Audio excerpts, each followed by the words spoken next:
Hello and welcome friends, स्वागत है हमारे यूट्यूब चैनल स्टडी स्कोर पे। ये हमारी सी प्रोग्रामिंग सीरीज़ की 14th वीडियो है जहाँ पर हम इनपुट्स के बारे में पढ़ेंगे। तो अब तक हमने प्रिंट ऑफ करके अपना आउटपुट शो तो कर लिया, लेकिन किसी और यूज़र से अपना इनपुट कैसे लें। अब तक जो भी हम कमांड्स या हमारे फंक्शंस लिख रहे थे उसमें हम अपनी वैल्यू खुद ही असाइन कर रहे थे। लेकिन इनपुट में क्या होता है, हम यूज़र से इनपुट ले सकते हैं। जैसे अगर आपको कोई कैलकुलेशन करना है, ज़रूरी नहीं है कि हमेशा हम ही वैल्यू दें। हम कैलकुलेटर का इस्तेमाल करते हैं, लेकिन क्या क्या कैलकुलेटर अपने आप ही वैल्यू कैलकुलेट करके आपको शो करता है? नहीं ना। उसके लिए क्या करते हैं, हम उसको वैल्यूज असाइन करते हैं, फिर उसके बेसिस पे वो कैलकुलेट करता है।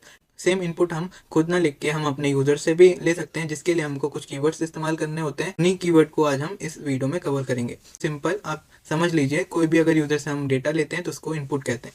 तो बेसिकली इनपुट हम किस कीवर्ड के इस्तेमाल से ले सकते हैं? स्कैनएफ।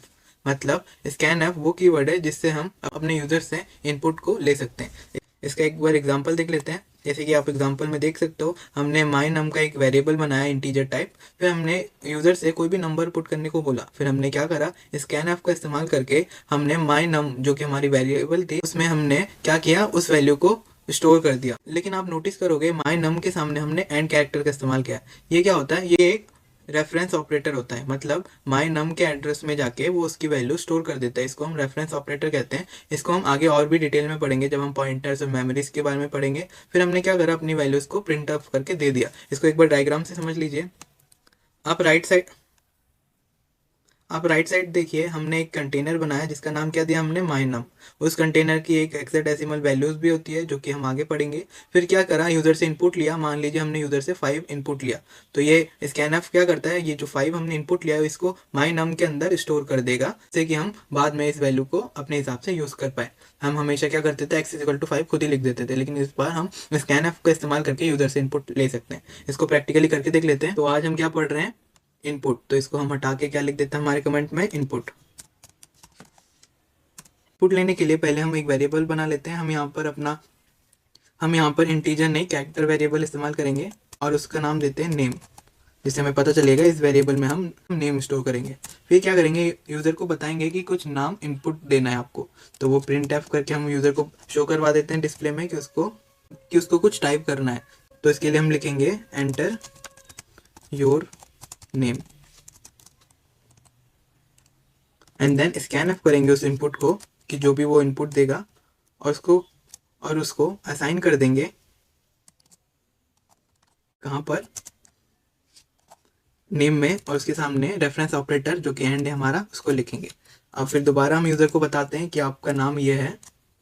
उसके लिए हम कमांड दे देते हैं योर नेम इज, जो भी वो इनपुट देगा। तो इसको एक बार रन कोड करके देख लेते हैं।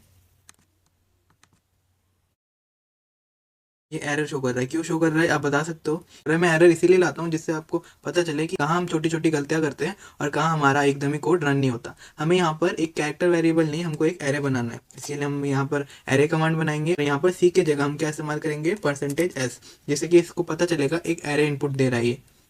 फिर यहाँ पर भी सी की जगह एस पुट कर देते हैं और फिर हमारा कोड जो है उसको रन कर देते हैं।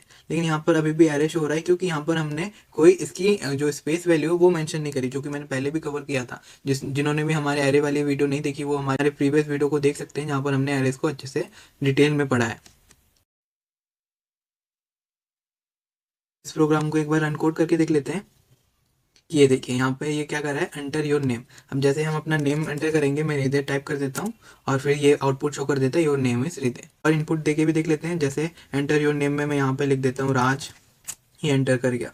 कुछ और इनपुट दे देते हैं, रोहित, देखिए योर नेम इज रोहित। ऐसे हम स्कैनएफ की हेल्प से अलग अलग इनपुट यूजर से ले सकते हैं। लेकिन इसके कुछ लिमिटेशंस हैं, जिसकी वजह से ये बहुत बार हमारे जो इनपुट होते हैं उनको ये कंसीडर नहीं करता। जैसे कि मान लो ये नाम पूछ रहा है, जैसे अगर मैं हृदय हल्दर, जो कि मेरा पूरा नाम है, वो इनपुट करता हूँ, ये बस हृदय ही प्रिंट करता है। ये क्यों करता है, इसको हम आगे पढ़ लेते हैं। तो बेसिकली स्कैनएफ जो होता है वो एक इनपुट को कंसीडर करता है। इसीलिए हम क्या इस्तेमाल करते हैं, एफ गेट्स, जो कि मल्टीपल वर्ड को कंसीडर करता है और उन्हीं को स्ट्रिंग में फिर स्टोर भी करवा पाता है। ये स्कैनएफ का लिमिटेशन है कि ये हमेशा एक वैल्यू से डील करता है। जब भी हम वाइट स्पेस या फिर यहाँ पे देख सकते हो टैब का इस्तेमाल करते हैं, तो ये हमारे कोड को टर्मिनेट कर देता है, मतलब एग्जिट कर देता है।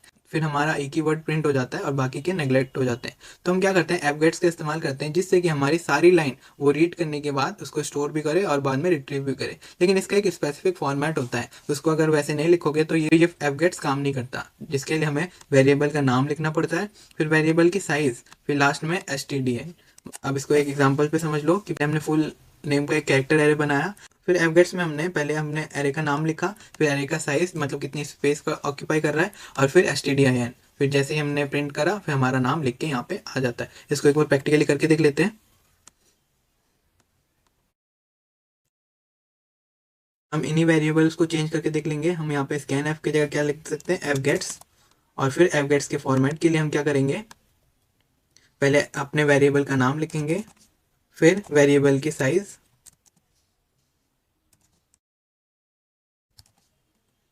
और फिर stdin।